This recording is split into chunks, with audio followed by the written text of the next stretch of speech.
અને પત્રકાર જગત સાથે સંકળાયેલા સર્વે માટે આનંદનો અવસર છે કે લોકસત્તા જનસત્તા પરિવાર એ 74 વર્ષ પૂરા કરીને 75મા વર્ષના મંગલ પ્રવેશ કરી રહ્યું છે।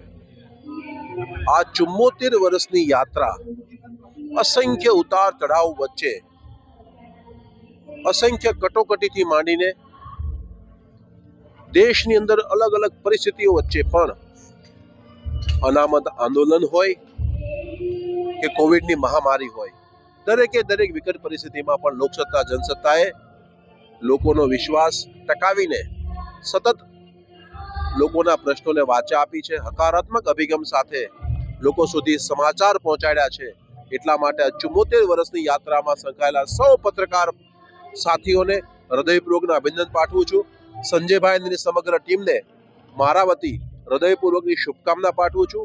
આ 75મું વર્ષ આગામી 100 વર્ષ સુધીની એમની યાત્રા સફળ થાય એવી પણ શુભકામના પાઠવું છું। સ્વાભાવિક આપણી આ સંસ્કૃતિ જ છે, રામ અને શ્યામની આ સંસ્કૃતિ છે, અને એવા સમયે લોકસત્તા જનસત્તા પરિવાર દ્વારા કાર્યક્રમનું આયોજન મને લાગે છે કે વાસ્તવમાં માનનીય પ્રધાનમંત્રી મોદી સાહેબે જે પંચપ્રણની વાત કરી છે એમાંનો એક પ્રણ જે છે તે આપણા ઐતિહાસિક વારસાનું ગૌરવ, આપણી સંસ્કૃતિનું ગૌરવ।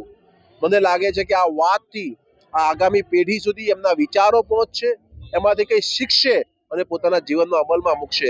આ સુંદર કાર્યક્રમના આયોજન બદલ પણ સંજયભાઈ અને સમગ્ર ટીમને મારા વતી હૃદયપૂર્વકનો આભાર વ્યક્ત કરું છું।